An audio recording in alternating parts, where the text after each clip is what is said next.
Today we'll be talking about how to get 125% out of your range sessions. I'm talking about busy people 4xing, 10xing their range sessions so that you can get the result of 3 large buckets with just 1 large bucket. So I'm going to show you 4 actionable steps that you can take to seriously get 3 times worth of your money and time at the range. I've wasted a lot of buckets, but waste might not be the correct word because I was able to learn these 4 things, and this really helps with really making your practice efficient. The first tip that I want to talk about is imagine you can split your range bucket in half, and half of it is used for mechanics related feels and experiments. It's completely up to you to go super technical. You know, when you feel like you're on the course and you're only playing the swing, you have permission to do that here. Divide your range bucket in half and think this half is going to be all experiment. Here I'm thinking very technical. Every knuckle movement, every wrist movement is considered here. However, the other 50%, that goes all out the window and you're treating it like an actual shot on the course. Now you're completely out of the mechanics and only target oriented. So that's why I call this 50% target and 50% non-target. Say I spend 5 balls really thinking about my wrist movement here. It looks something like this. I'm probably doing a lot of feel drills, and I don't really have a target. I'm just really looking for contact here. So I'm only judging these reps through the contact, and that felt good. Say I did half of the bucket like that. Now the other half of the bucket, now I'm choosing an actual target. All the things feel related goes out the window. So I'm just thinking about the target.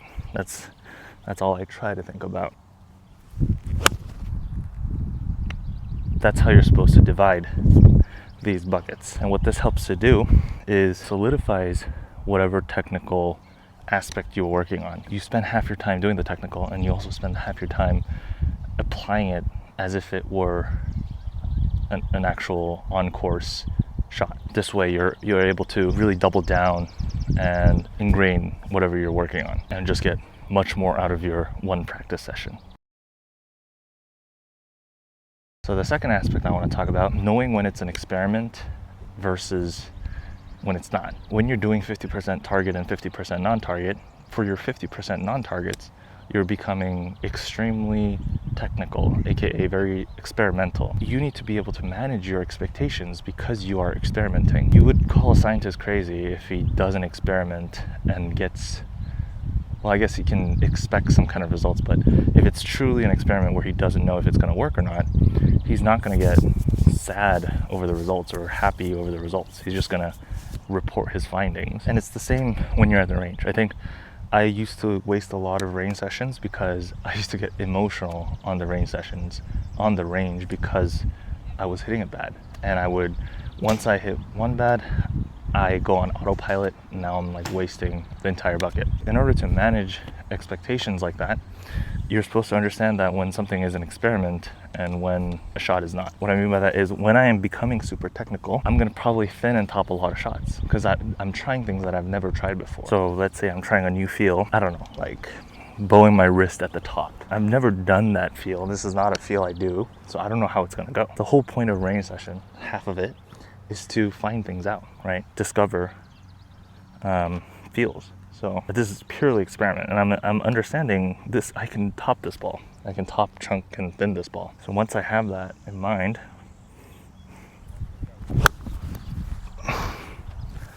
well, that went well. But oftentimes I'm gonna chunk and top and thin it. Managing your expectations when it comes to experimenting saves you a lot of balls. It prevents you from going autopilot, and when you're frustrated and you just keep trying stupid stuff. Remember, when you're being technical and trying new things, it's purely an experiment. It's finding out whether something works or not.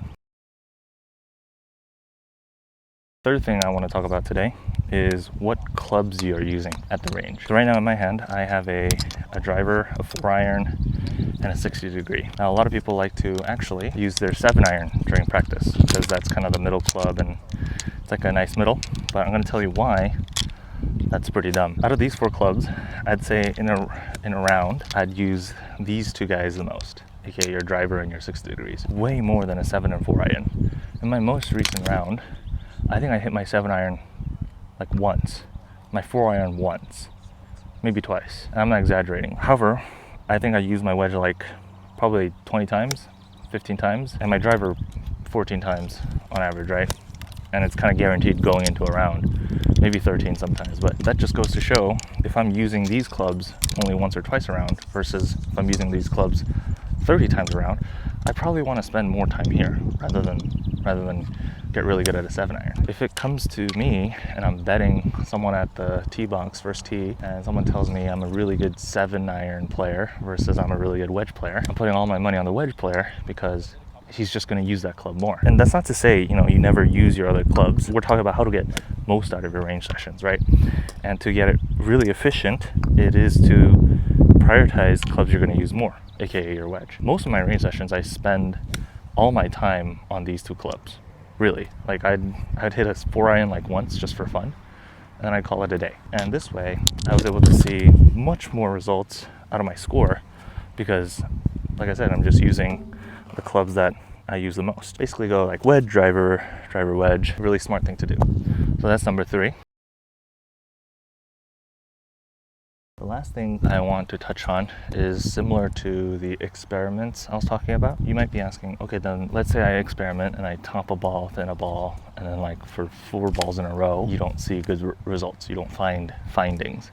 What do I do then? So I have a really good rule of thumb when it comes to experimenting on the range, and that is to always follow the rule of if it happens twice, it's a coincidence.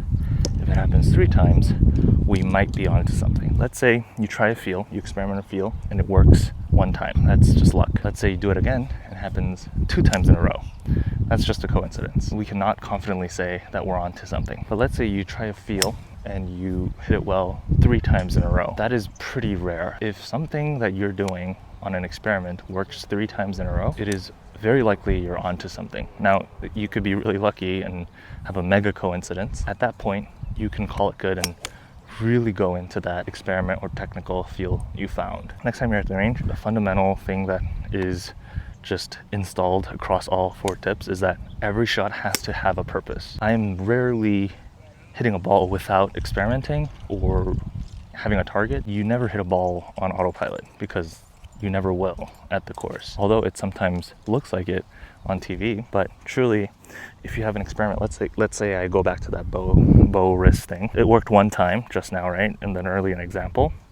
Let's say I do it again. Okay, that didn't work. That's clear signs that the experiment didn't work. I do it once, you know, there, and then let's say that worked.